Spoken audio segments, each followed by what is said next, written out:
Bom dia, paz do Senhor Jesus. Estudando a Bíblia juntos, vamos hoje estudar Provérbios capítulo 22. O bom nome vale mais do que a prata. Eu, você e o Espírito Santo. Amém? Dia 22 de setembro, 11 horas. Abre a sua Bíblia e vamos começar a estudar a palavra do Senhor. Que o Espírito Santo venha ser o nosso professor, venha nos iluminar, amém? Venha nos dar o espírito de sabedoria, de revelação nas entrelinhas da palavra. Capítulo 1. A boa reputação é mais importante que muitas posses. Desfrutar de boa estima vale mais que a prata e que o ouro. O que está dizendo aqui, Ludmila? Mais vale o bom nome do que há muitas riquezas, e o valor e o ser estimado é melhor do que a prata e que o ouro. Esse bom nome aí, esse bom nome que está falando aqui, é o bom caráter, né? É termos o quê? Não é o bom nome, lógico que você ter um bom nome na praça, perante as pessoas, é primordial para você não se envergonhar perante as pessoas, comprar as coisas, né? É importante. Mas antes disso, antes dessa importância, nós temos que ter primeiro o bom nome e um bom caráter perante Deus. Então aqui, a boa reputação é melhor importante que muitas posses. Desfrutar de boa estima vale mais que a prata e o ouro, é diante de Deus. Essa palavra aqui é para nós cristãos, o que sempre falo, no nível espiritual. Então, é o caráter, a integridade de Cristo em nós, a essência de Cristo. Então, é termos um bom nome diante do Senhor. É o caráter espiritual, é a essência de Cristo. É termos a essência de Cristo, o caráter de Cristo.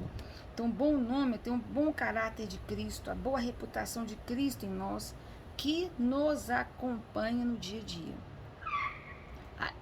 E depois, em seguida, sempre buscarmos ter um bom nome, né? Ter uma ficha limpa. Claro que pode acontecer de perder o emprego, de acontecer uma fatalidade, né? Ludmila, aconteceu que eu perdi meu emprego, surgiu meu nome, assim, uma outra coisa, Deus sabe, entende. Numa hora oportuna você vai ter condições de limpar aí, Deus sabe de todas essas coisas.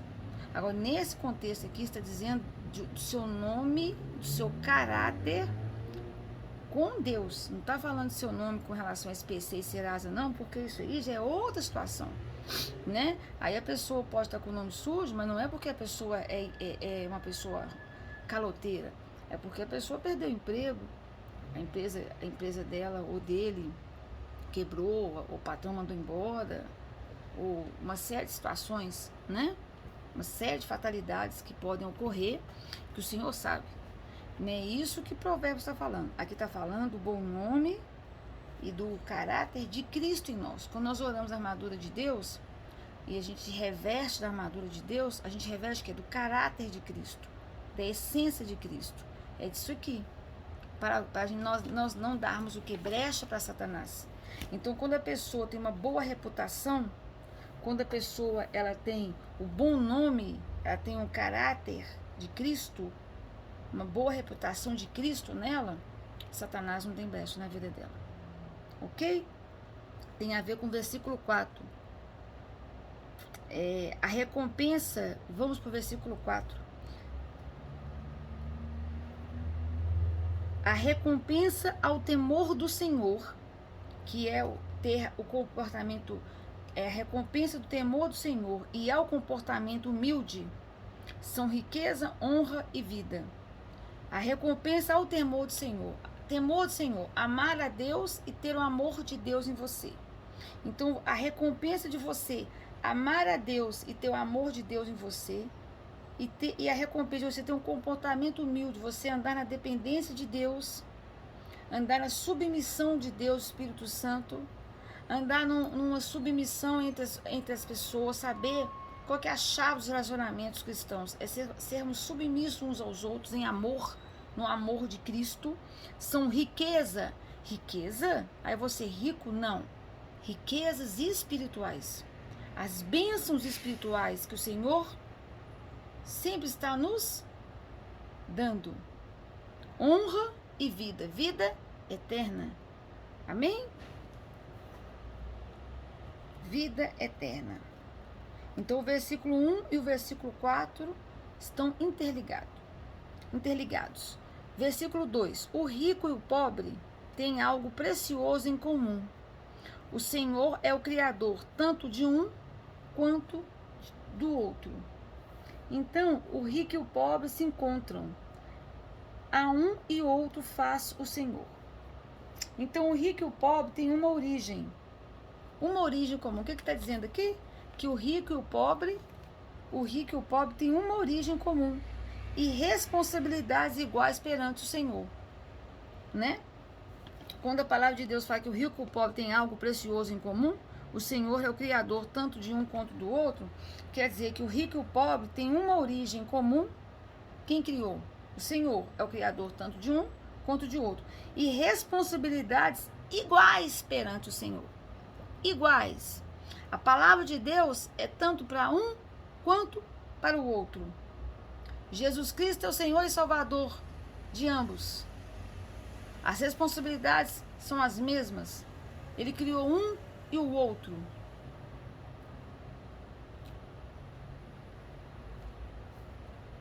Amém. E se pegar esse versículo e a gente continuar falando, dá uma pregação bonita, viu? Não tem diferença, não. Não tem diferença. Apesar que as pessoas acham que tem, não tem. Versículo 3. É o homem que coloca a diferença. Mas o rico e o pobre têm algo precioso em comum. O Senhor é o Criador tanto de um quanto do outro. As responsabilidades são as mesmas, a palavra é o mesmo, o Senhor é o mesmo. O prudente persegue o perigo e busca refúgio. O prudente, aquele que age de acordo com a mente de Deus, ele percebe o perigo e busca refúgio aonde? Em Deus. O incauto, aquele que tem pouca fé, não tem experiência com Deus, não tem vida com Deus, contudo, o que ele faz? Passa adiante e sofre as consequências da pouca fé, pouca palavra, pouca vida com Deus. E vai sofrer as consequências da sua atitude precipitada. Da sua atitude precipitada. Então, o prudente, aquele que age de acordo com a mente de Deus, ele se mantém longe do mal. É parte desse pressuposto. Mas o simples, o incauto, que não tem vida com Deus, não tem experiência com Deus, ele até conhece, ele é simpatizante do Evangelho, ele, sabe? Ele corre em direção ao perigo, parece. Ele não percebe o perigo, porque ele não tem a direção do Espírito Santo. Tem uns que ainda falam assim, não, mas eu sou cristão. Ah, é? Eu sou convertido. Mas vive com problema. Mas parece que ele corre em direção ao problema e recebe o castigo por isso. Vive recebendo o castigo por isso.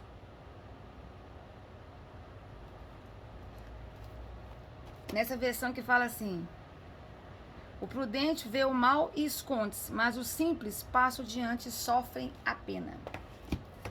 Versículo 5, porque o 4 eu já falei, né? Tem a ver com 1.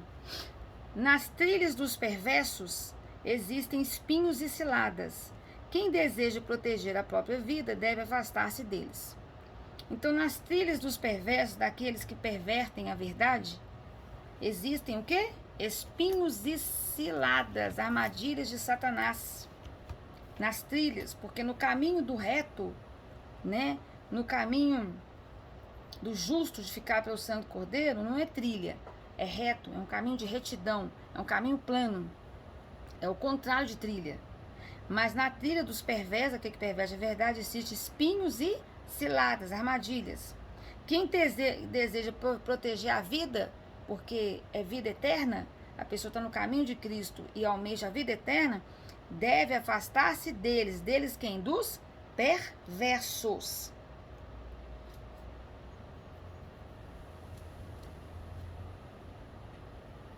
E tem a ver com o provérbio 21, 29, que nós demos ontem.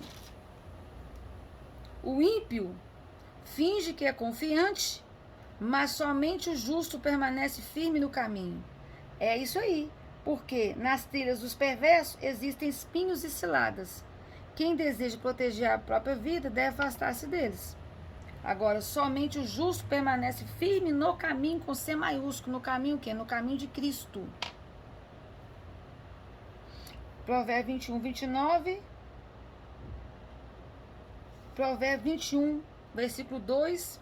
Todo o caminho do homem é reto a seus próprios olhos, mas Yahvé é o Senhor quem julga suas motivações mais íntimas, que nós estudamos ontem. E 21, 8. O culpado adiciona erros ao seu caminho tortuoso. No entanto, a conduta do inocente é reta, o caminho é reto. Versículo 6. Ensina a criança no caminho, esse caminho com C maiúsculo, porque é o caminho de Cristo, no caminho que deve andar. E mesmo quando for idosa ou idoso, não se desviará dele que? Do caminho de Cristo. Glória a Deus. Tem a ver com o versículo 15. Vamos estudar também o 15 de uma vez.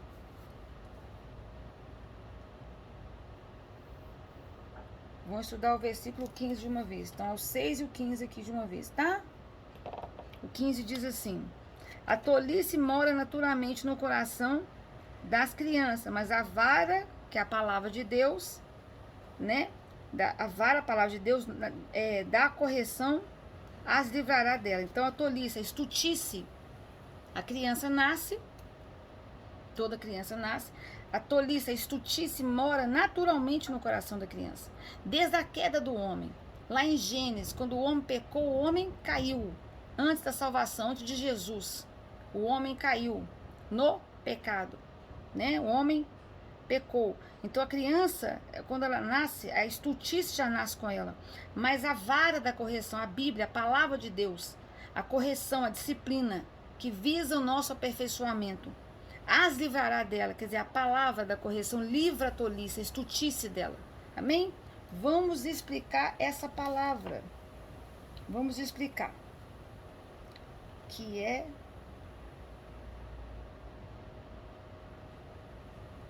Então, os pais que são crentes em Deus, né? A primeira coisa que eu quero falar, os pais que são crentes em Deus, que são cristãos, e andam no caminho com C maiúsculo. Que caminho? O caminho de Cristo. Entre parênteses, eu faço um parênteses aqui. Segundo, o Espírito Santo e a palavra do Senhor Jesus, o Messias, eles devem ensinar, eu faço outro parêntese, inclusive mediante o testemunho pessoal de uma vida regenerada, seus filhos, desde pequenininhos, ou seja, desde a idade mais tenra, amar e obedecer a palavra de Deus. Amém? Pois assim como são instruídos na meninice, é de se esperar que eles cresçam e gerem muitos discípulos na graça e no conhecimento do Senhor. Amém? Vamos até aqui que eu vou falar mais. Então, os pais que são crentes em Deus, são cristãos em Deus, e andam no caminho de Cristo, com C maiúsculo, que andam no caminho de Cristo, segundo o Espírito e a palavra do Senhor Jesus, devem ensinar seus filhos, desde pequenininhos, a andar na palavra. Porque quando a criança nasce, ela não sabe nada. Ela não tem nem condições de saber. Mas primeiro você faz o quê? Começa a ensinar a palavra. Começa a apresentar Jesus para ela. Jesus batizou com quantos anos? Vai lá nos evangelhos para você ver. Com quantos anos que ele batizou? Adulto. Por quê? Ele tem maturidade. Isso a Bíblia, Jesus já sabia, já tinha maturidade antes. Mas é a Bíblia nos ensinando que os pais comecem a ensinar a palavra de Deus desde cedo, através da palavra, através de testemunho, para a criança começar a ver, a seguir, e quando ela tiver mais adulta, ela vai fazer o quê? Eu vou batizar e seguir o meu pai, eu vou ser discípulo. Não adianta você pegar o bebezinho, levar lá para batizar e falar, eu quero que você vai fazer isso aqui, eu tô te impondo isso aqui. Porque a criança não entende. Então, a Bíblia, lá nos evangelhos, mostra o quê? Que hora que é o batizado? Batiza nas águas. Quando a criança, quando a pessoa está na fase adulta, que ela aceita, ela declara, eu aceito Jesus, ela declara como meu único e suficiente Salvador. E continua as declarações, ela declara, porque ela conhece a palavra, porque desde pequenos os pais, segundo o Espírito da palavra do Senhor, inclusive mediante testemunho pessoal de uma vida regenerada, ela ensina a amar e obedecer a palavra de Deus. Elas vão instruindo desde a meninice, a criança crescendo na graça e no conhecimento do Senhor. Elas vão dando a instrução. O que é instrução? A palavra. E a disciplina, que é a correção, que visa o aperfeiçoamento espiritual da criança. E aí eu falo, a instrução e a disciplina andam juntas, em benefício do sábio, em benefício daqueles que andam na presença de Deus. E desde a infância até a vida madura. É assim que cresce na palavra. Amém? Vamos comigo para ilustrar toda essa palavra em 2 Samuel. Olha que legal. 2 Samuel 22, 31. Este é o Deus cujo caminho é perfeito. A palavra do Senhor é comprovadamente verdadeira. Deus é um escudo para todos aqueles que nele buscam abrigo. Olha que lindo. Este é um hino da vitória de Davi. Davi dedicando e cantando em Yahvé quando o Senhor livrou de todos seus inimigos da garra de Saul. Então Davi, ele era um pai que dava testemunho vivo para os filhos, para a família. Porque foi assim que ele ensinou Salomão. Ele ensinou a andar no caminho. Ele deu testemunho. Então ele falou que, ó, este é o Deus cujo caminho é perfeito. A palavra do Senhor é comprovadamente verdadeira. Deus é um escudo para todos aqueles que nele buscam abrigo. Agora vamos lá em Isaías 43. 3 e 8, olha só. Há uma voz que clama em meio à terra desértica: preparai o caminho para Yahvé na estepe, aplanai uma vereda para o nosso Deus. Então aqui eu estou dando um versículo sobre a palavra, sobre o caminho em que deve andar. Porque a primeira parte aqui de Provérbios fala o quê? Os pais que são crentes em Deus que andam no caminho, tá? A relva murcha e as flores caem, mas a palavra de nosso Deus permanece eternamente. Então vamos primeiro nessa parte. Jeremias 32, 39. 32, 39. Capítulo 32, 39. Olha lá. E lhes darei um só propósito, um só coração e um só caminho. Caminho com C maiúsculo, né? Caminho de Jesus, a fim de que me amem com amor reverente para sempre, para o seu bem e para o bem de seus filhos no futuro. Glória a Deus, louvado seja o nome do Senhor. Mateus 7, versículos 13 e 14, olha que lindo. Entrai pela porta estreita, pois larga é a porta e amplo o caminho que levam à perdição, esse caminho com C minúsculo, o caminho da perdição. E muitos são os que entram por esse caminho com C minúsculo, o caminho largo e amplo. Porque estreita é a porta e difícil o caminho com C maiúsculo, o caminho de Jesus, que conduz à vida eterna. O caminho para a vida eterna, com C maiúsculo, ele é estreito e difícil. Apenas uns poucos entram nesse caminho, esse caminho, com C maiúsculo. Lucas 20, 21.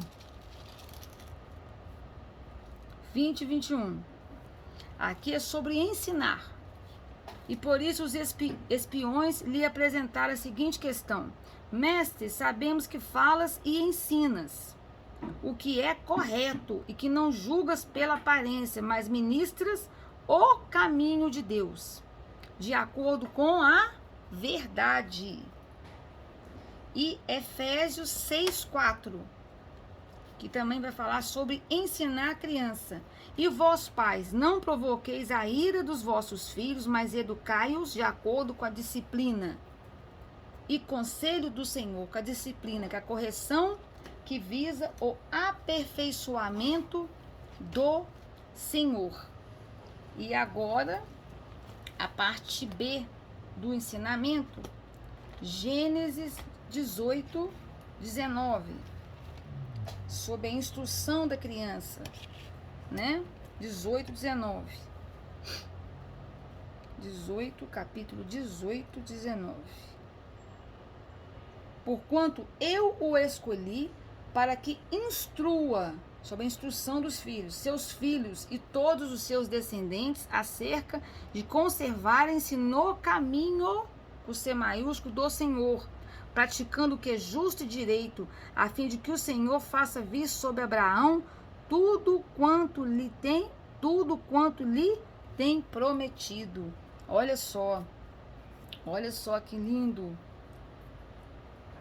Deus falando, porquanto eu escolhi para que instrua, ou seja, você dê aos seus filhos o instrumento que é a palavra. Seus filhos e todos os descendentes, acerca de que conserve-se no caminho do Senhor, no caminho de Jesus, praticando o que é justo e direito, a fim de que o Senhor faça vir sobre Abraão tudo quanto lhe tem prometido, ou seja, para que as promessas do Senhor se cumpram na vida dos pais aos filhos, dos filhos e netos. Você tem que instruir, ensinar a andar no caminho do Senhor. 1 Reis 8:63.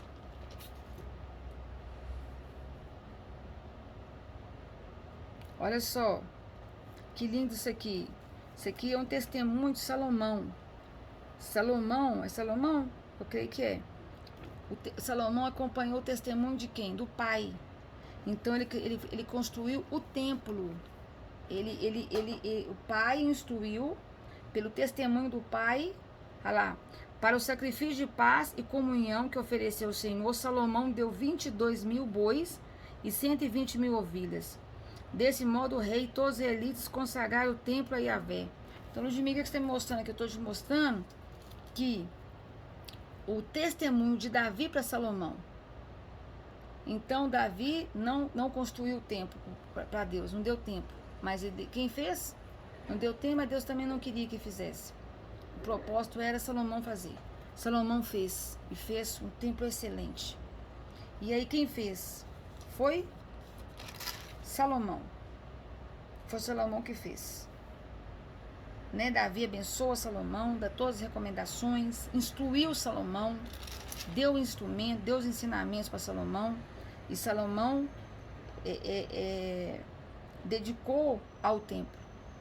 E conforme está o ensinamento ali de Provérbios. Inclusive Provérbios, quem escreveu? A maioria dos Provérbios foi Salomão. E alguns outros sábios, né? Agora vamos para Provérbios 1:8. Provérbios 1:8.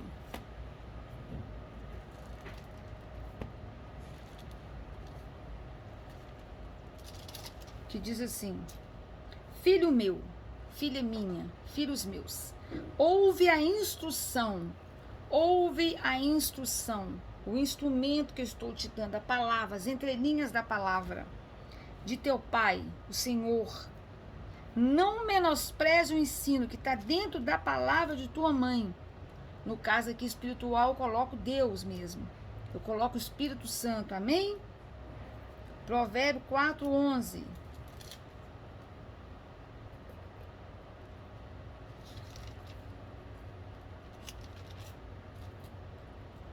No caminho da sabedoria, ou seja, no caminho de Jesus Cristo, te conduzi, e pelas veredas da retidão, caminho de Cristo, te ensinei a andar. Davi falando com Salomão, né? A supremacia da sabedoria. No versículo 3, Davi fala assim com Salomão, Salomão falando: quando eu era menino, ainda muito pequeno, filho único de meus pais e muito especial para minha mãe. Salomão falando. Então, aí 11, Davi falando com Salomão: no caminho da sabedoria te conduzi, ou seja, no caminho de Cristo, com a presença de Jesus, e pelas veredas, pela presença do Senhor, e pelas veredas da retidão, no caminho reto do Senhor, te ensinei a andar. É assim que os pais têm que fazer. Todos os pais têm que ensinar, eles têm que ensinar, os pais têm que ensinar aos filhos, né? E Provérbios 22, 15,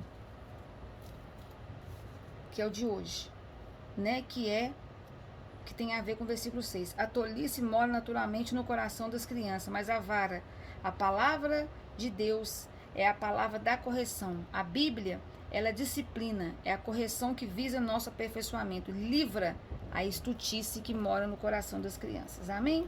Versículo 7. O rico domina sobre os pobres. O que toma emprestado se torna servo do que empresta. É autoexplicativo, né? No mundo jaz o maligno. O rico, empresários, as pessoas que são mais, né, como se diz, tem mais condições financeiras, em algumas que não têm a presença de Deus, que não são sábias, que são ímpias, tem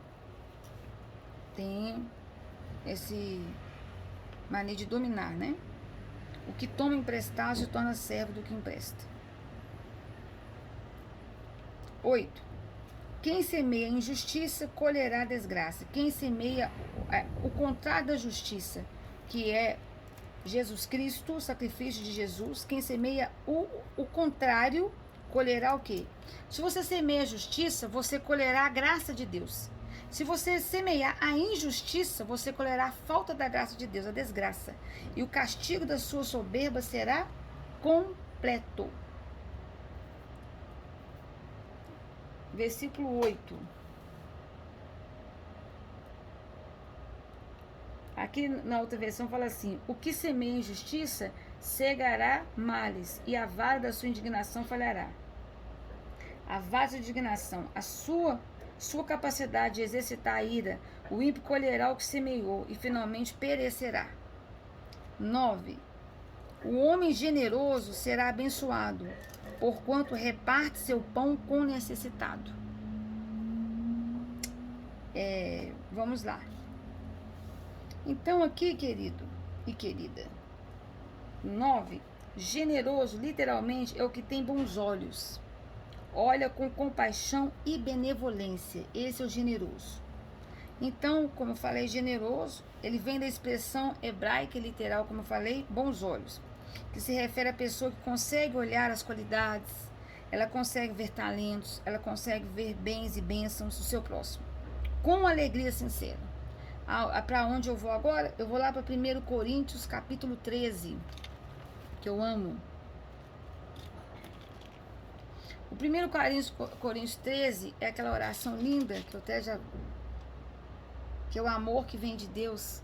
Já falei essa oração pro meu pai, quando eu era pequenininho, mas eu não sabia que estava atrás de um caderno. E eu declarei pro meu pai, um dia dos pais, mas eu não sabia nem que era... que constava na Bíblia, né? Eu era bem pequena. Então, o versículo 6 fala assim: o amor não se alega com a injustiça. O amor de Cristo em nós, ele não se alega com a injustiça. Pois a sua felicidade está na verdade de Cristo. Versículo 3. Mesmo que eu dê aos necessitados tudo que eu possuo e entregue ao meu próprio corpo para ser queimado, se eu não tiver o amor de Cristo, o amor ágape, todas essas ações não me trarão qualquer benefício real. O amor de Cristo em nós é paciente, o amor é bondoso, não inveja, não se vangloria, nem é arrogante. Querido e querida, o versículo nos ensina lá o versículo 9, o homem generoso ou a mulher generosa será abençoado ou abençoada, porquanto reparte seu pão com necessitado. Então aqui eu estou falando do homem ou da mulher que tem bons olhos, certo? Eu estou falando desse. Ao contrário, que tem bons olhos, ao contrário daquele que é invejoso, né? Porque a inveja é um sentimento maligno e é exatamente contrário a este que eu estou falando, do generoso, dos bons olhos. É o contrário a este, considerado pelos antigos judeus como, em hebraico, mau olho ou mal olhado. Então, generoso, bons olhos, e a inveja é um mau olho, mal olhado. Então, vamos voltar aqui para 1 Coríntios, para você poder entender o que eu quero dizer. Então, nesses versículos de 1 Coríntios 13, capítulo 13, versículos 3, 4, 5, 6, Deus não aceita qualquer ato de generosidade, né, de doação ou sacrifício que não seja motivado primeiramente pelo amor cristão. Que amor é esse? É o amor ágape. É o amor ágape, tá? O que é o amor ágape? Jesus e sua igreja, quando ele morre, quando Jesus morreu, ele morreu na cruz do Calvário, né, por mim, por você, nós aceitamos ele como nosso Senhor e Salvador. Quando a gente aceita, a gente recebe esse amor ágape, que significa amor sacrificial. É o mesmo amor demonstrado por Cristo em sua missão de sacrifício vicário em nossa salvação. Então, esse amor ágape, né? Então não tem como não tem como a gente fazer nada sem esse amor cristão. Não tem como a gente ser generoso sem esse amor. Então esse amor é o que está sendo falado aqui no 1 Coríntios 13, né? É esse amor, sabe? É esse amor. Então pra gente, eu estou recorrendo a esse amor aqui. Então esse amor que é o amor generoso. É esse amor. Então Deus não aceita qualquer ato de generosidade, doação, sacrifício que não seja motivado por esse amor cristão. Quando você aceita Jesus Cristo como Senhor e Salvador, esse amor vem para o seu coração. O amor entre mulher e homem, né, em um relacionamento, não é amor ágape, né? O amor de uma amizade não é amor ágape. Amor entre irmãos de sangue não é amor ágape, é outro tipo de amor, que eu já expliquei no meu Facebook. Agora, esse amor que o Senhor derrama no nosso coração é o amor ágape, tá?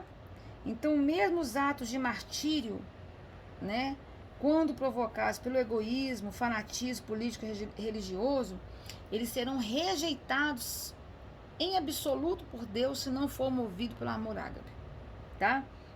O amor que vem de Deus, que é o amor ágape, ele tem dupla característica. Ativa, por quê? Porque o amor que vem de Deus, o amor ágape, né, ele tem duas características. Primeiro, ele é ativo, porque ele não espera ser amado primeiro para retribuir, mas ele toma a iniciativa e age com misericórdia, com benignidade.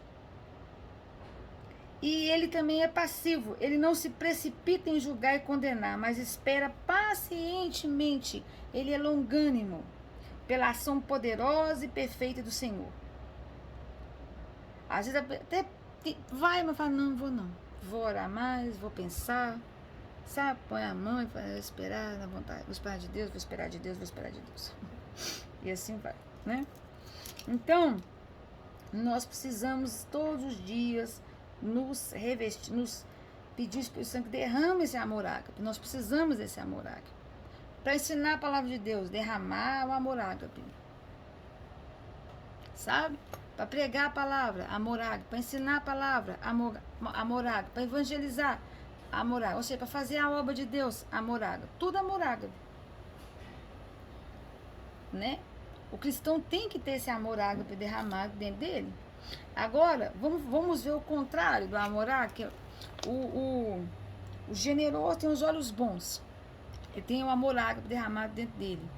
Ele não espera nada em troca. Ele faz movido por esse amor ágape que nós vimos. O invejoso é os olhos maus. Ele tem os olhos maus e tem mal olhado.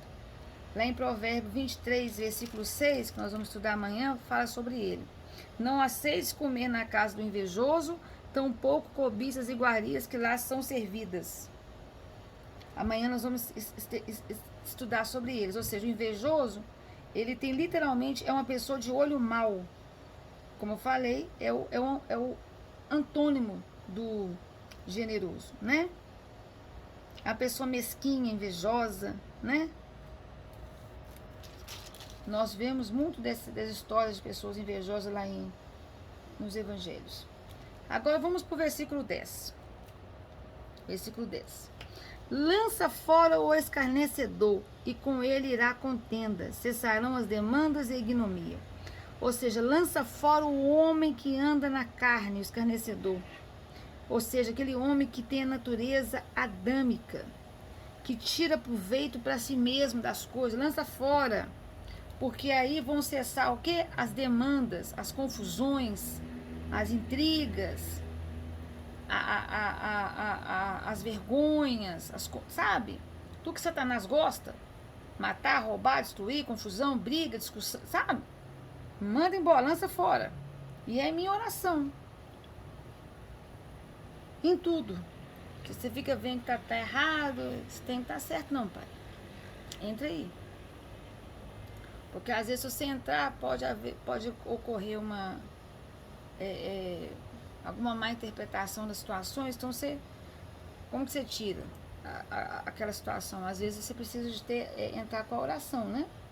Então você fala, pai, eu oro para que o Senhor entre para tirar o escarnecedor fora, porque a pessoa está na natureza adâmica. Ela está andando na carne, vivendo na carne, não está percebendo, está cega, né? A pessoa está cega. Então eu preciso que o Senhor entre para que essa pessoa saia da situação, da circunstância, você que está me ouvindo, que está vivendo uma situação dessa, né? E aonde precisa cessar as demandas, as contendas, a vergonha. Glória a Deus.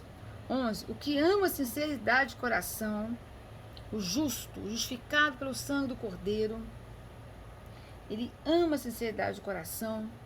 Ele é sábio, tem a presença de Deus e é grácil no falar, porque ele tem a presença do Espírito Santo na boca, na língua, será amigo do Rei Jesus. Então vamos lá. Vamos lá.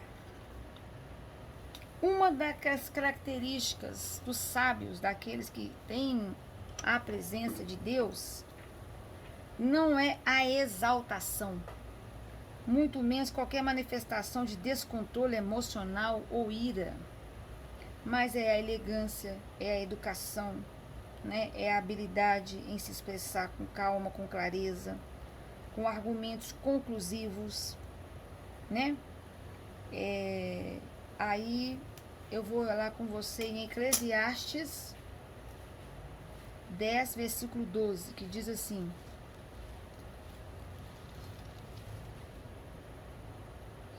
as palavras da boca do sábio, daquele que tem a presença de Deus, são agradáveis, mas os lábios do insensato, daqueles que não estão na direção de Deus, o devoram, né? Às vezes a pessoa fala, você tem que falar, por que você não fala? Porque o sábio, ele não fala tudo que vem, sabe? Às vezes o sábio vê uma coisa errada, mas ele não fala de forma precipitada, porque ele não sabe se aquilo é para falar. Se aquilo é na hora, se é da vontade de Deus. Você está vendo que tem errado. Você está vendo que está tudo errado. Falando, nossa, Deus tenta errar demais. Não está certo, não. Mas você não sabe se é oportuno falar, se é de Deus falar, se é de sua conta para você falar.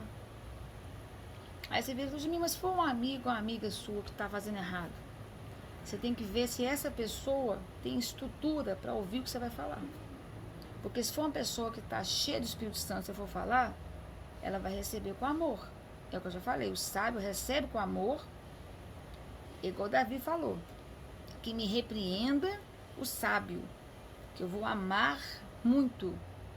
Mas quando é o insensato que você vai falar, ele fica com raiva de você, discute, se ira, e fica desagradável a conversa.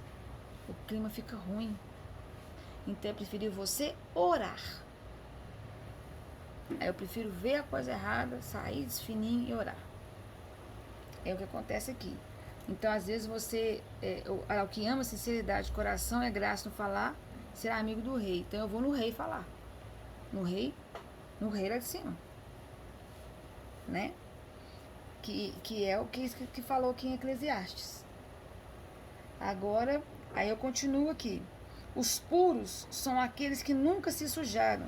Os puros não são aqueles que nunca se sujaram, mas os que foram limpos eternamente pela ação poderosa do sangue vicário do Messias, aspergidos na cruz do Calvário. Mateus 5:8. Mateus 5:8 diz assim: Bem-aventurados limpos de coração, porque verão a Deus. Coisa linda. Hebreus 9:14.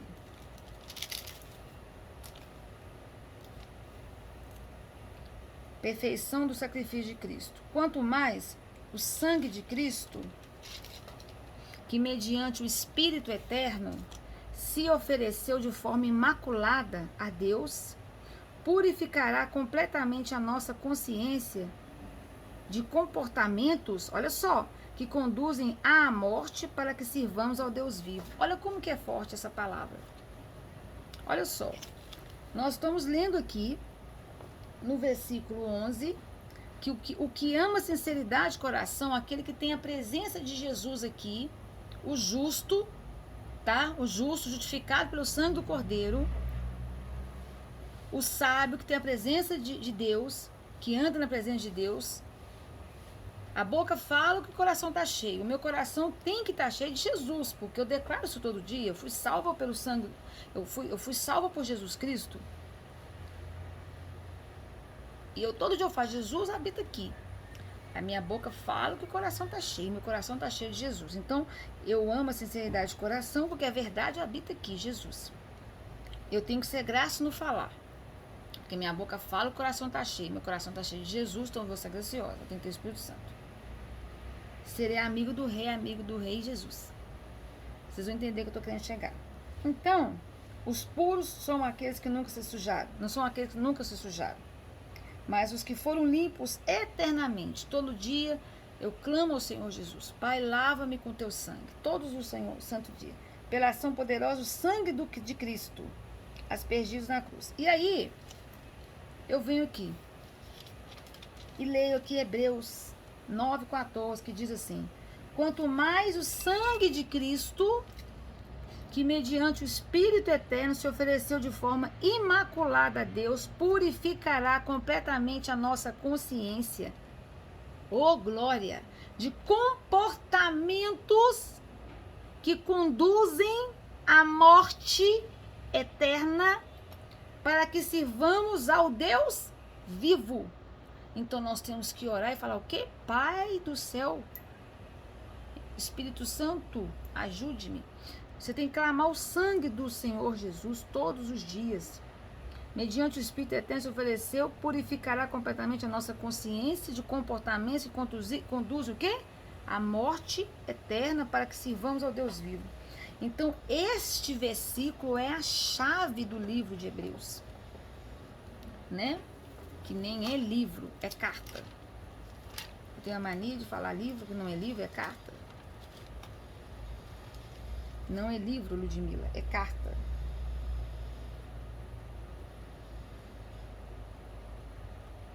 Epístola de Paulo aos Hebreus. Me perdoe, viu? Então esse versículo é a chave de Hebreus, da Epístola de Hebreus. A Hebreus. Então este livro é a chave. Jesus Cristo foi ao mesmo tempo sumo sacerdote e sacrifício imaculado, na inteireza de sua pessoa, e não apenas de forma exterior, superficial e incompleta. O Espírito de Cristo que habita no coração, que eu falei, no meu coração, no seu coração, removerá totalmente e profundamente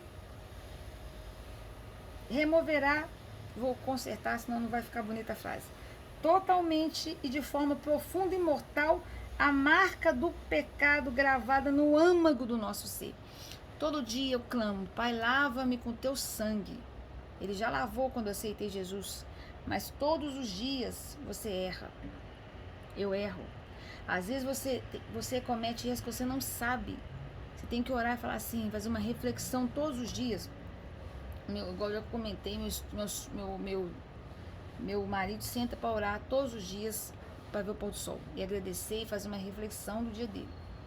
E eu, quando eu consigo terminar todos os estudos e trabalhos, eu sento lá. Se eu não sento, eu tô aqui no meu quarto orando. E eu viro Pai e falo com o Senhor, de manhã, de noite. Eu peço, Senhor, lava-me com teu sangue. Lava meu coração, minha boca, minha mente. Lava-me de todos os meus pecados e iniquidades, aqueles pecados que eu nem sei que eu cometi. Me mostra, me ajuda a melhorar. Eu não quero ser o que eu fui ontem, eu quero ser melhor hoje, eu quero subir um degrau na escada do meu crescimento em santidade, em nome de Jesus, me ajuda. É isso aqui. Então, amados, é impossível servir o Senhor de forma aceitável com a consciência o quê? Maculada, ou seja, suja. Nós precisamos fazer essa oração todos os dias, amém? Agora, para finalizar o estudo do versículo 11, vão comigo lá em Salmo 24, versículo 4.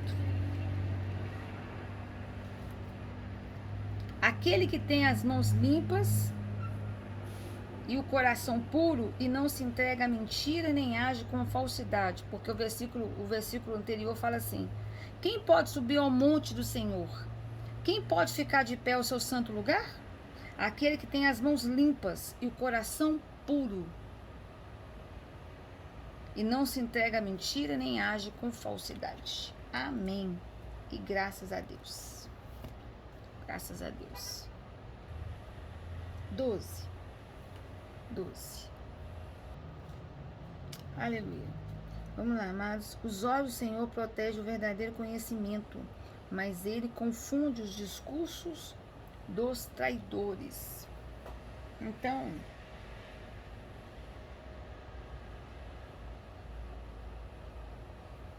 o Senhor é o guardião definitivo da verdade. Os olhos do Senhor protegem o verdadeiro conhecimento. O Senhor é o guardião definitivo da verdade. O Senhor, os olhos protegem toda a ciência da mente de Deus. E ele confunde os discursos dos traidores. Versículo 13. O preguiçoso, nós estudamos sobre isso ontem, o preguiçoso, sempre alega, há um leão lá fora, serei morto se sair lá fora. É o que nós estudamos ontem no Provérbio 21, versículo 25, Provérbio 6, né? É o estudo de ontem. É o preguiçoso espiritual, que fica sempre procrastinando, sempre desejando, não faz, né? Versículo 14. A conversa da mulher imoral é uma cilada profunda, nela permanecerá quem estiver sob a ira do Senhor. Como eu já falei, quando a Provérbios usa mulher imoral, não quer dizer a mulher imoral, pode ser mulher imoral, homem imoral, quer dizer, está fazendo referência às seduções do mundo, tá? Quando fala a mulher adúltera, a mulher imoral, adultério, refere-se a mulher adúltera e tem alguns termos semelhantes, são as seduções do mundo. Então aqui, ó, a conversa da mulher imoral é uma cilada profunda, ou seja, as seduções do mundo, tá? É uma cilada profunda, nela permanecerá quem estiver sob a ira do Senhor. A ira do Senhor. Aqui, ó, cova profunda é a boca da mulher estranha, aquele contra quem o Senhor se irá, cairá nela. Ou seja, cova profunda é a boca da mulher estranha. Cova profunda são as seduções do mundo. São as seduções do mundo. Aquela contra quem o Senhor se irá, cairá nela. Na cova profunda. As pessoas que confiam nas seduções do mundo. Ok? O versículo 15 tem a ver com o versículo 6. Vamos para o versículo 16. quem enriquece acusa oprimir o pobre, assim como quem adula com presença dos ricos, certamente passará necessidade. Nós já vimos esses versículos esses dias atrás também. Né? O que oprime o pobre para enriquecer a si, ou o que dá ao rico, certamente empobrecerá. Então, a exploração dos pobres para obter lucro pessoal e o suborno dos ricos, ambos conduzirão à pobreza. Porque o que você planta, você colhe. Deus é fiel, né? Agora, meu querido e minha querida, uma observação importante. Do versículo 17 ao provérbio, do versículo 17 do provérbio 22, ao provérbio 24, versículo 22, tá? Eu tenho uma nota para falar. Nós temos aqui essa divisão do livro registra o quê? As palavras dos sábios, tá? Aqui nós vamos ter as palavras dos sábios. O estilo do ensino volta ao padrão dos capítulos 1 ao 9, que eu amo. Eu particularmente amo. Os discursos proverbiais, todavia, não são da mesma extensão, são diferentes aqui. Sempre é um versículo, depois tem um porquê, sempre tem uma consequência um do outro. Eu gosto muito desse tipo de narrativa, tá? E é isso aí, daqui a pouco eu vou fazer mais uma observação com relação a isso. Versículo 17. Versículo 17 fala assim: inclina teu ouvido e presta toda a atenção aos ditados dos sábios, aplica teu coração ao meu ensino.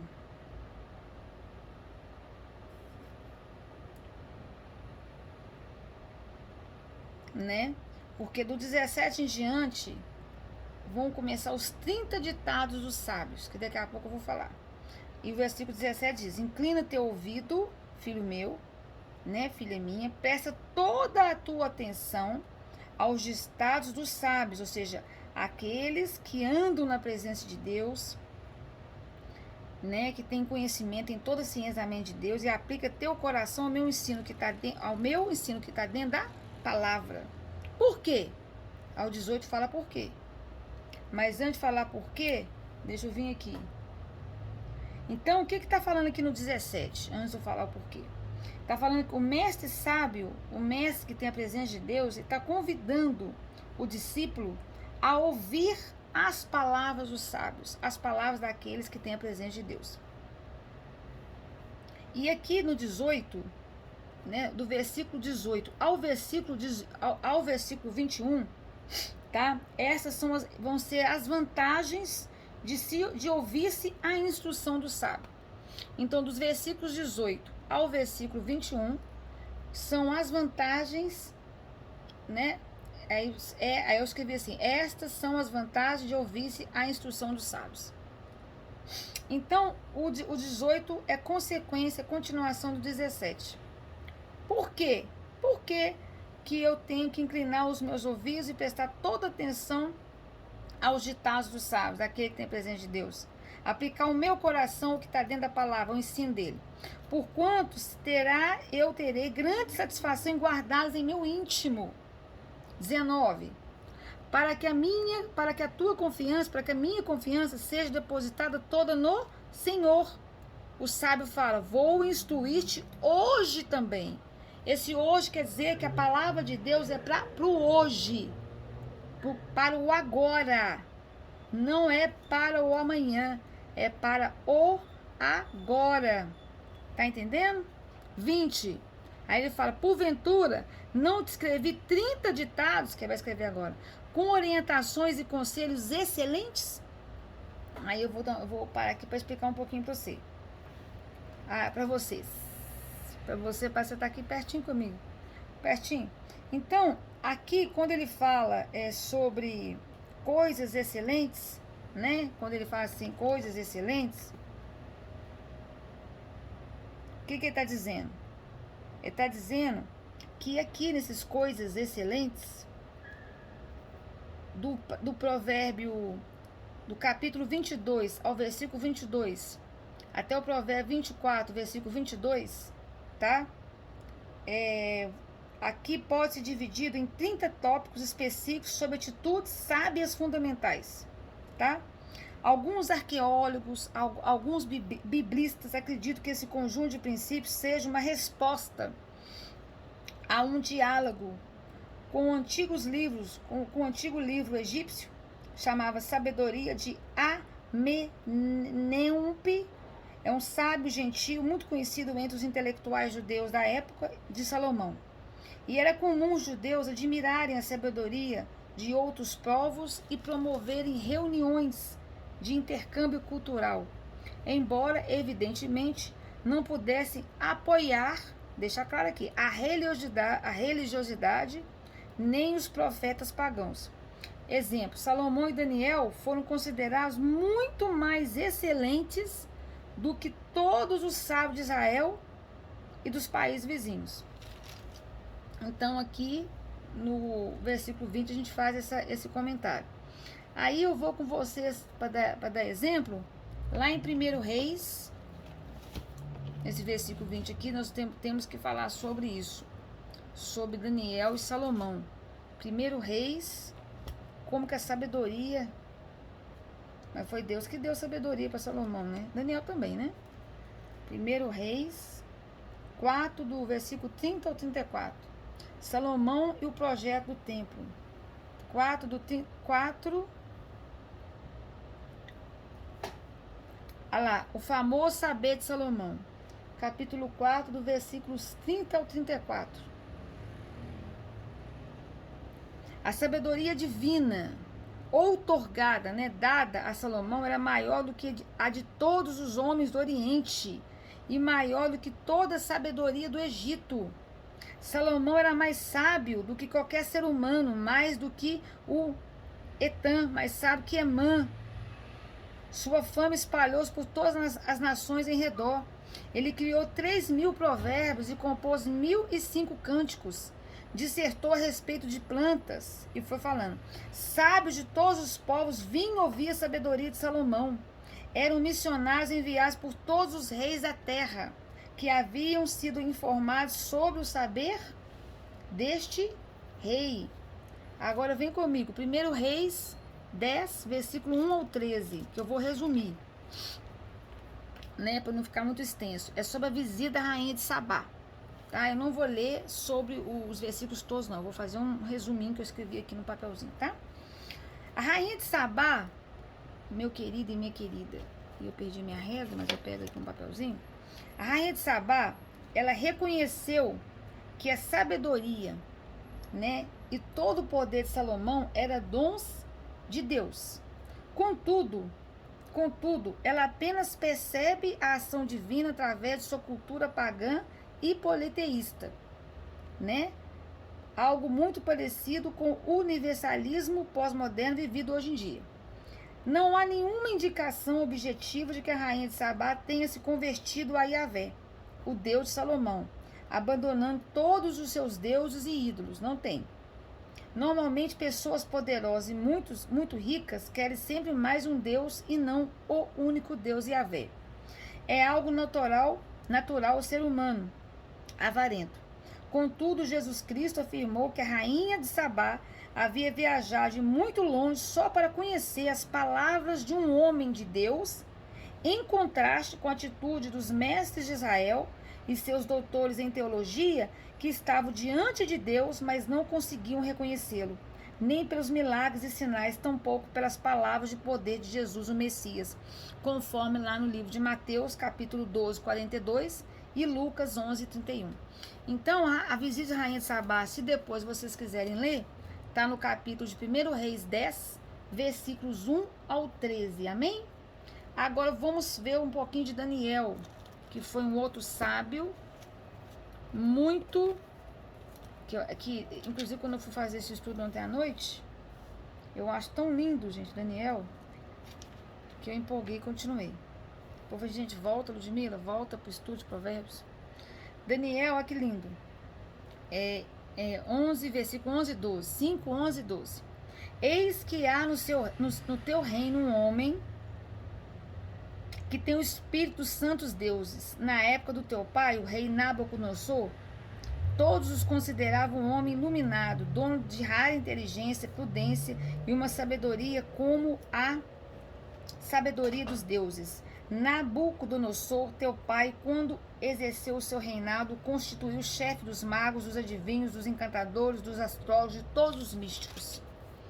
Comprovou-se que este homem, Daniel, a quem o rei dera o nome de Beltesazar, fora aquinhoado com extraordinário raciocínio e também com uma especial capacidade de interpretar sonhos, solucionar enigmas e mistérios.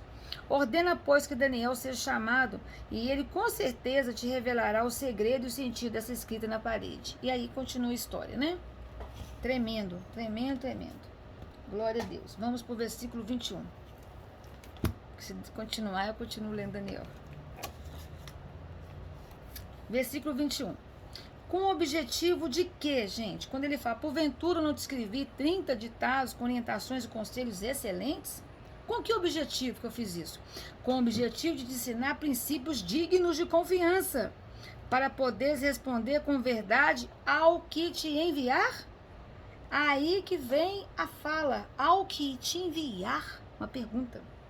O que está falando aqui? 1 Pedro 3,15. Olha só, com o objetivo, todos os 30 ditados, os sábios, porventura não te escrevi 30 ditados com orientações para você, com conselhos excelentes, para o quê? Te ensinar, dentro da palavra, princípios dignos de confiança, para você poder responder com verdade, com a palavra de Deus, com a palavra de Cristo, aos que eu te enviar? Aí vem aqui 1 Pedro 3,15. É só essa, porque essa já fala tudo. Antes, reverenciai a Cristo como Senhor em vosso coração, estando sempre preparado para responder a qualquer pessoa que vos questionar quanto à esperança que há em vós. Amém? Glória a Deus. Versículo 22. Pois o Senhor será o advogado deles. 22, perdão. Aí começou os princípios agora, tá? Do 22 começam os princípios.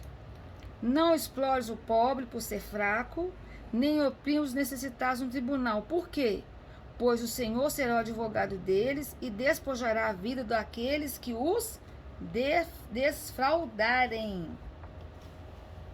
Então, versículo 22.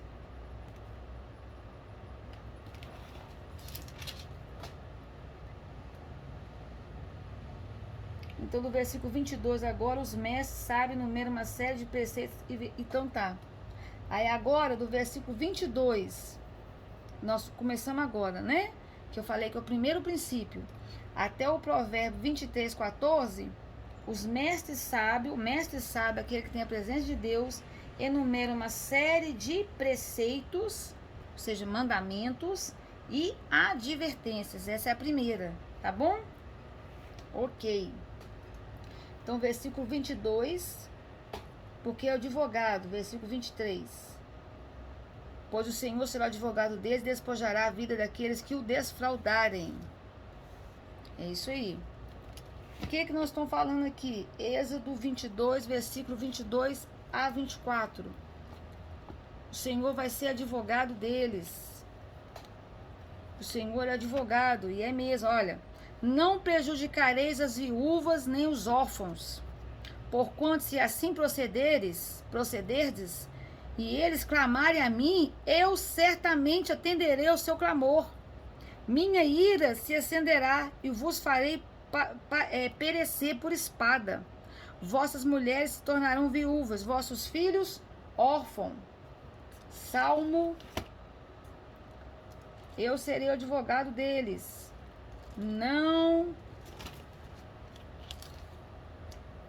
Então, não explores o pobre por ser fraco, nem oprime os necessitados no tribunal, pois o Senhor será o advogado deles e despojará a vida dos que o desfraudarem. Falo que Deus é fiel, não se preocupem. Salmo 12, versículo 5. Por causa da opressão do necessitado e do clamor do pobre, agora, hoje, Me levantarei, diz o Senhor, eu os protegerei e salvarei quem por isso anseia, em nome de Jesus. Salmo 140, versículo 12. Por isso que Deus fala, entrega sua vindicação a mim. Eu sou o seu juiz, o seu advogado. Sei que o Senhor defende a causa do oprimido e faz justiça aos pobres. Isaías 3, versículos 13 ao 15. Yahvé levantou-se em seu lugar no tribunal e passará a julgar todos os povos. Agora, hoje, Yahvé entra em julgamento contra os anciãos, príncipes e líderes de seu próprio povo, declarando: fostes vós que puseste fogo à vinha? O despojo tirado dos necessitados está nas vossas casas? Que direito tendes de esmagar e arruinar meu povo? Onde pensais chegar, moendo o rosto do pobre? Quem vos interroga Yahvé, o Senhor dos exércitos? Essa passagem aqui é a condenação de Judá e Jerusalém. Eu aconselho sempre a ler na íntegra o capítulo, viu, amados? Mas isso aqui é mostrando que o Senhor é o nosso advogado. Glória a Deus. E Malaquias 3:5.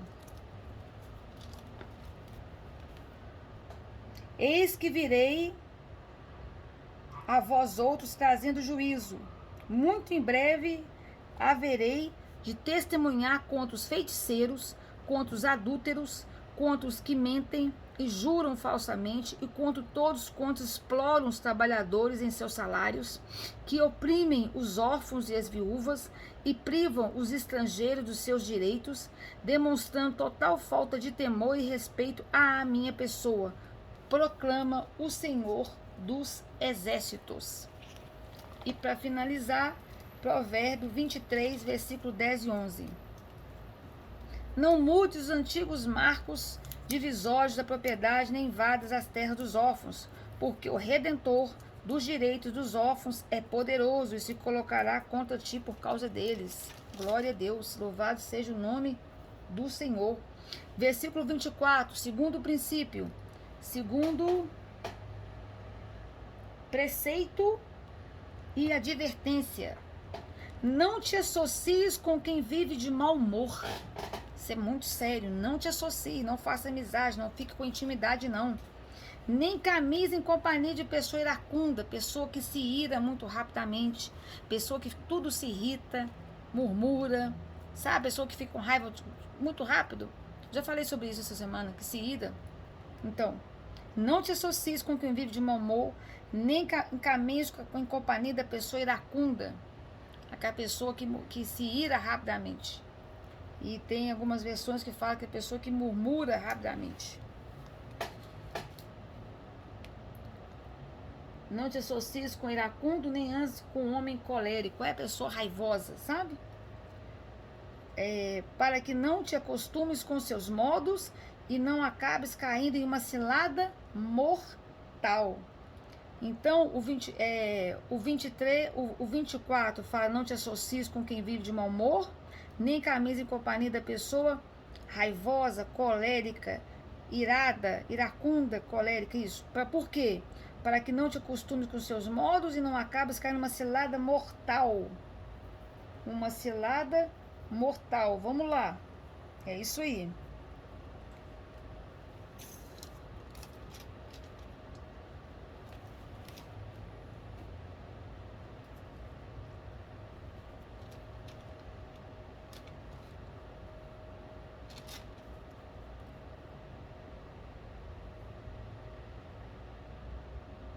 O provérbio que gerou conhecido, esse provérbio aqui, né, é aquele dito popular: dize-me com quem andas e direi quem és. Então, é para você não começar a pegar a mania, né? É um outro ditado muito popular que fala assim: quem anda com porco, farelo come. Aqui em 1 Coríntios 15, capítulo 15, versículo 33, diz assim: não vos enganeis, as más companhias corrompem os bons costumes. que combina com, tá ligado ao provérbio 13:20, que fala assim: aquele que caminha com os sábios, aqueles que andam na presença de Deus, será cada vez mais sábio. Todavia, aquele que anda na companhia dos insensatos, que não anda na presença de Deus, que não está na presença de Deus, acabará se arruinando. Provérbios 5:22.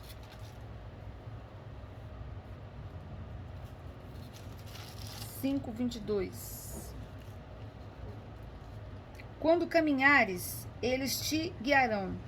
Quando te deitares, eles te protegerão durante o sono. Quando acordares, eles perdão. 21 primeiro. Advertência contra adultério. O 20 fala assim: filho meu, obedece a orientação de teu pai, a orientação de Deus, as entrelinhas da palavra, e não as abandones o ensino dentro da palavra. Por quê?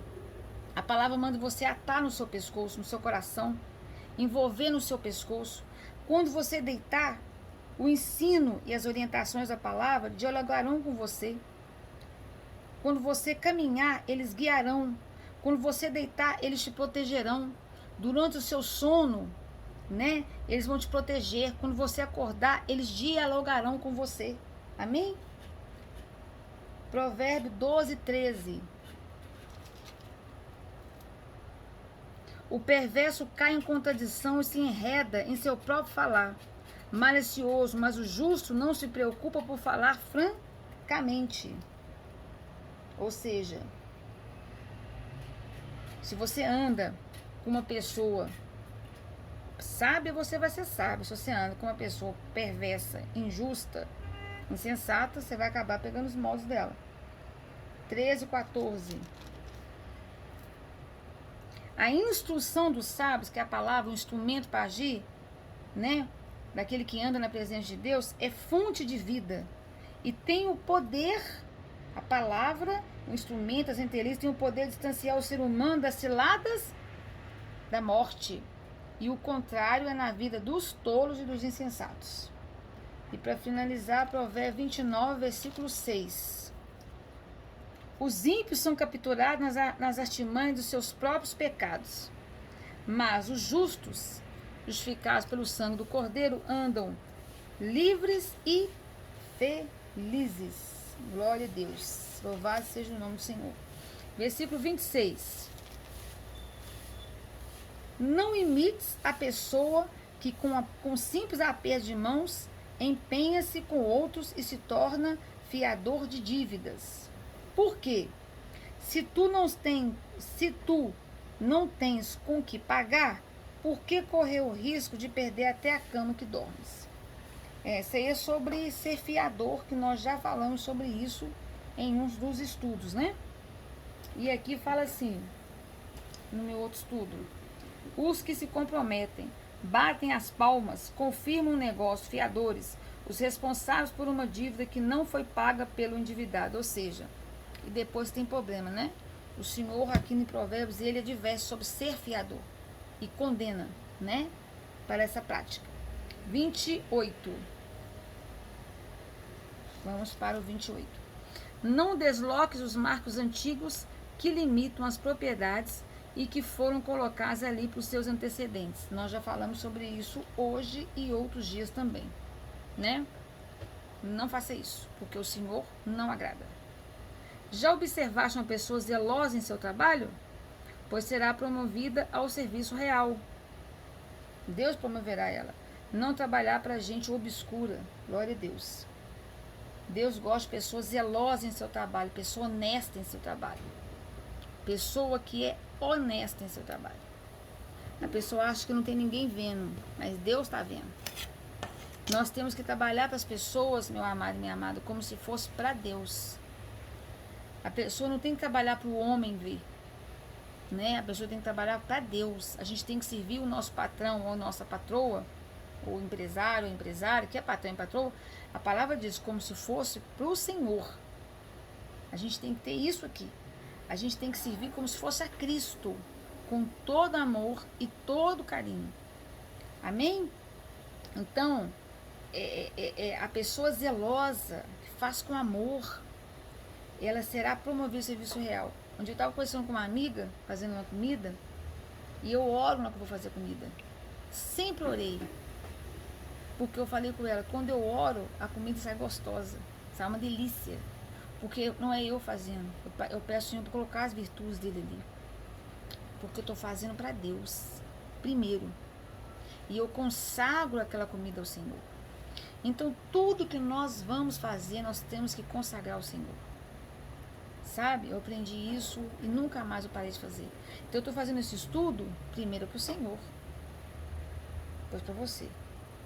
Então, ele vai sair o melhor que eu posso. Tudo. Sabe? Então, as pessoas falam assim, ela é perfeccionista. Não. É porque você faz com excelência. Você vai lavar uma roupa, primeiro para ele, depois para a pessoa. Você vai cuidar de uma pessoa, hoje você pode ficar com a pessoa tal para mim? Posso. Aí no dia eu fiquei com o meu sogro, eu fiquei com o meu sogro, com o maior carinho, porque você faz primeiro para Deus. E sempre assim, depois eu converti. Eu aprendi na palavra, e o que você aprende aqui você tem que fazer, você tem que praticar. Então, observar uma pessoa zelosa, o que é zelo? Zelo é amor.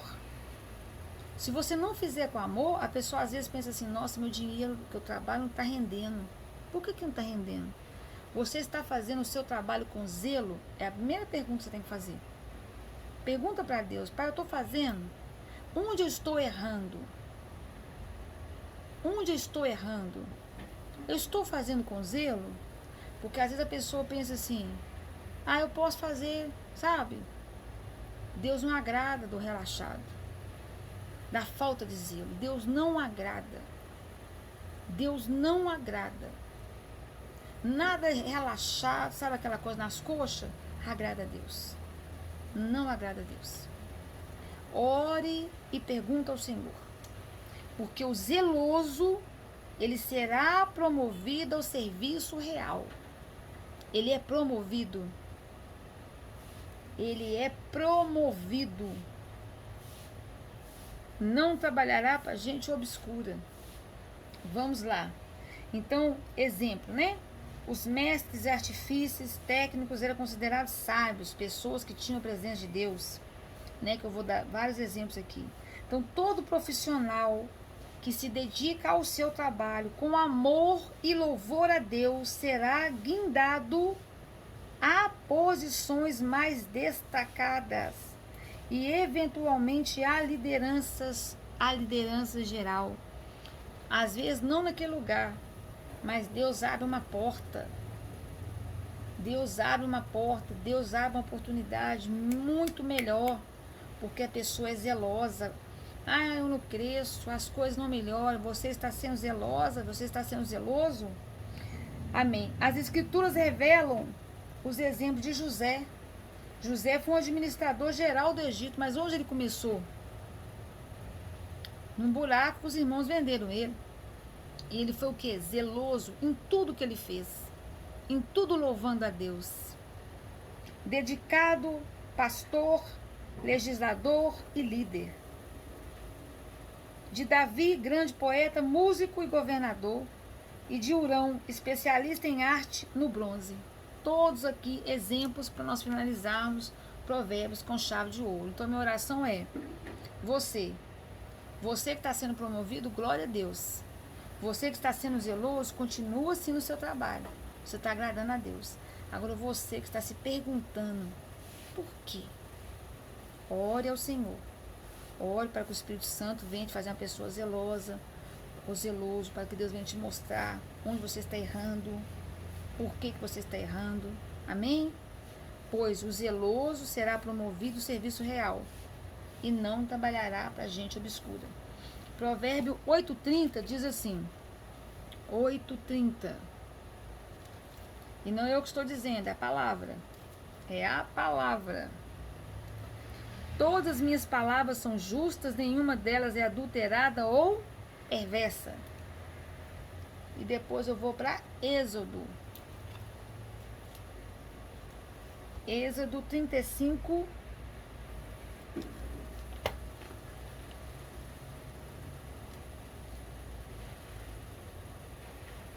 Que fala sobre os construtores do tabernáculo.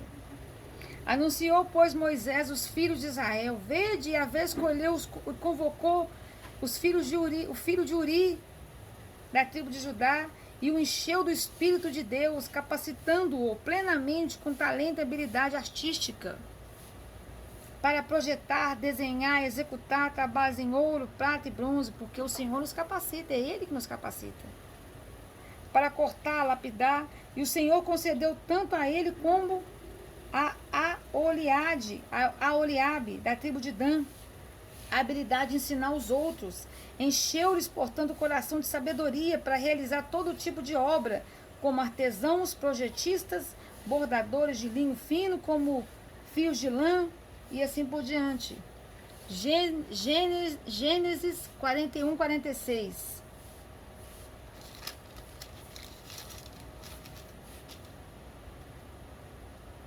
José tinha 30 anos quando se apresentou diante do faraó, rei do Egito, e José deixou a presença do faraó e percorreu toda a terra do Egito. E tornou-se o quê?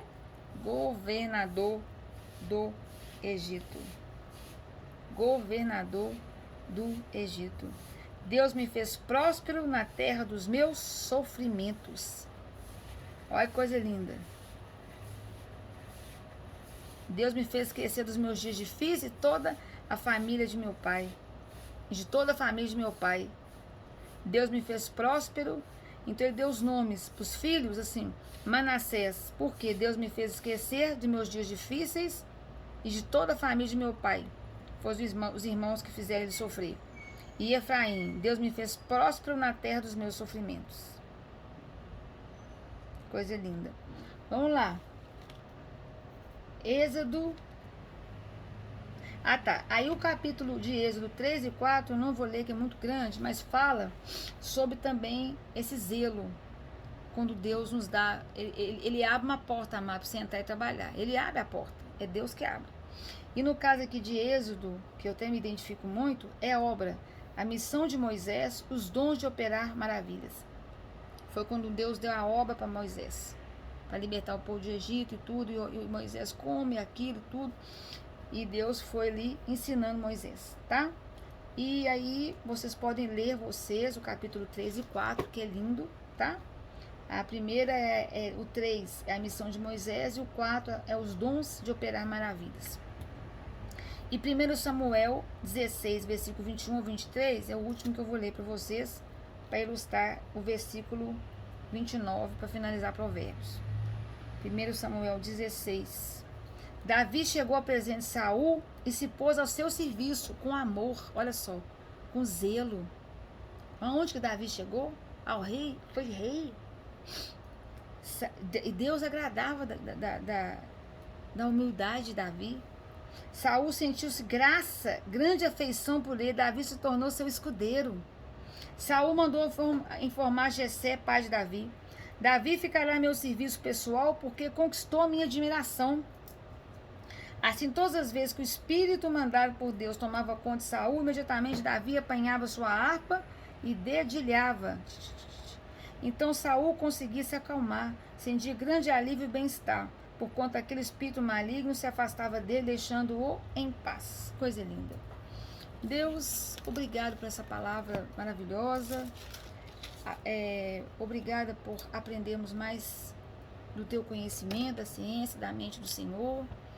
Almejamos crescer em graça e conhecimento com o Senhor. A cada dia, Pai, subirmos um degrau, Espírito Santo, com a sua ajuda, com a tua ministração ao nosso coração.